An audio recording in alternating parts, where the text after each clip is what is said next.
জুলাই সনদে স্বাক্ষর করলাম, কিন্তু এটা বাস্তবায়ন হবে কীভাবে? বাস্তবায়ন ছাড়া তো এই স্বাক্ষরের কোনো মূল্য নাই। তখন সেখানে রাষ্ট্রপতি আদেশে এটা করা যায়, এটার মাধ্যমে, এবং এটা জনগণ গ্রহণ করে কিনা এই জন্য একটা গণভোট। গণভোটের দাবিতে, জুলাই সনদের আইনি ভিত্তির দাবিতে, আরও বেশ কিছু দাবিতে সেখানে যে বক্তব্য আসছে যে জুলাই সনদের আইনি ভিত্তি ছাড়া 26-এর নির্বাচন হবে না বা ফেব্রুয়ারি নির্বাচনটা হবে না, আপনারা যখন এই বক্তব্য দিচ্ছেন তখন বিএনপি থেকে যে বারবার অভিযোগ করা হচ্ছিল যে এই জামাত ইসলামকেই মূলত বলা হচ্ছিল, সেই সঙ্গে যারা তাদের সঙ্গে জোট করেছে ইসলামী দলগুলো আছে, তারা বলা হচ্ছিল যে তারা আসলে নির্বাচনটা চায় না ফেব্রুয়ারি মাসে, এই জন্য এই ধরনের আন্দোলন বা এই কর্মসূচি দেওয়া হচ্ছে। এটি কি আসলে এই যে প্রমাণ করে কিনা, তাদের এই দাবিকে প্রমাণ করে কিনা? জুলাই আগস্টের যে একটা গণঅভ্যুত্থান হয়েছিল তার ভিত্তিতে একটা জুলাই সনদের ব্যাপারে একটা প্রস্তাবনা পাঠাইলেন সকল দলের কাছে। সেখানে বলা হলে এইটা কি আপনারা কী চান, এইটা চান না এইটা চান না আপনারা গণভোট চান, এভাবে দিয়া পাঠাইলেন। প্রায় 9 মাস পর্যন্ত এটা নিয়ে আলাপ আলোচনা চলল।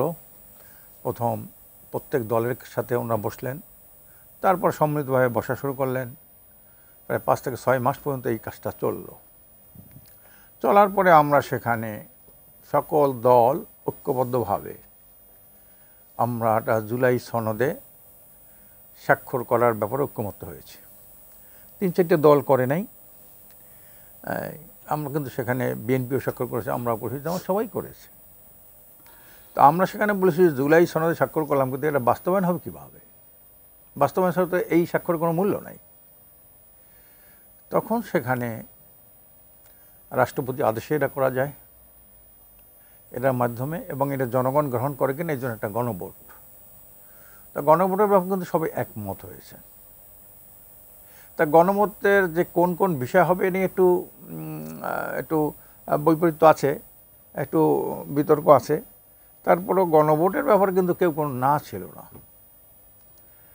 তাই গণভোটের জন্য সবাই একমত হওয়ার পরেও যে সমস্যা দেখা দিল যে গণভোটটা কি নির্বাচনের আগে হবে, সংসদ নির্বাচনের আগে হবে, না একই দিনে হবে? মানে গণভোটের যে একটা উৎসবমুখর একটা থাকে, একটা প্রক্রিয়া থাকে, এটা থাকে না। দুই নম্বর হলো যেটা, যদি ওই দিন কোনো আসনে গণ্ডগোল হয়, এবং এটা আমাদের একটা ঐতিহ্য যে ভোট কেন্দ্রে সব ভোট হয় না, কিছু ভোটে আপনার এইভাবে গণ্ডগোল হয়ে ভোট কেন্দ্র বন্ধ হয়ে যায়। যদি ওই দিন ভোট কেন্দ্র বন্ধ হয়ে যায় তো সিএসি বলছে যে ওই ভোট বাতিল করা হবে। যদি কোনো কেন্দ্রে গণ্ডগোল হয়, প্রমাণিত হয়, ভোট বাতিল। তখন যদি ভোট বাতিল হয় তখন গণভোটটা কীভাবে হবে? আবার একটা লাগবে কিন্তু। এই এখানে না হইয়া আমরা বলছি যে আগে গণভোটটা করেন, এবং গণভোটটা করলে পরে হয় কি, সরকারের সক্ষমতা বোঝা যায়।